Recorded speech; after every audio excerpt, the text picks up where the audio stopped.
Bien, mesdames, messieurs.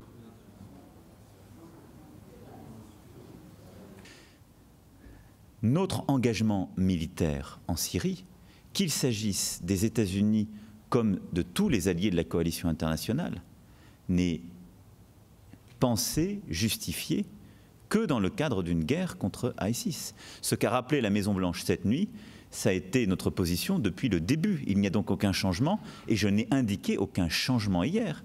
Je n'ai pas dit que ni les États-Unis ni la France n'allaient militairement rester engagés dans la durée en Syrie.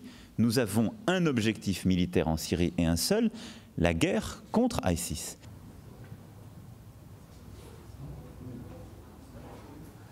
J'ai simplement dit que les États-Unis ont décidé, avec la Grande-Bretagne et la France, de mener une opération ciblée qui ne se construit pas dans ce cadre, qui a été la préservation du droit humanitaire. Et que ce faisant, ils ont reconnu avec nous que notre responsabilité politique en Syrie ne se résumait pas à la lutte contre Daesh. C'est un fait.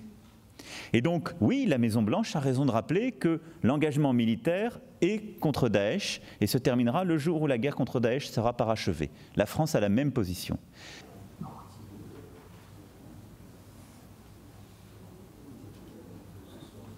Mais oui, j'ai raison de dire que les États-Unis d'Amérique, parce qu'ils ont décidé avec nous cette intervention, ont pleinement réalisé que notre responsabilité allait au-delà de la guerre contre Daesh et que c'était une responsabilité aussi humanitaire sur le terrain et une responsabilité dans la durée pour construire la paix. C'est aussi pour cela que les États-Unis ont confirmé leur présence dans le cadre du Small Group.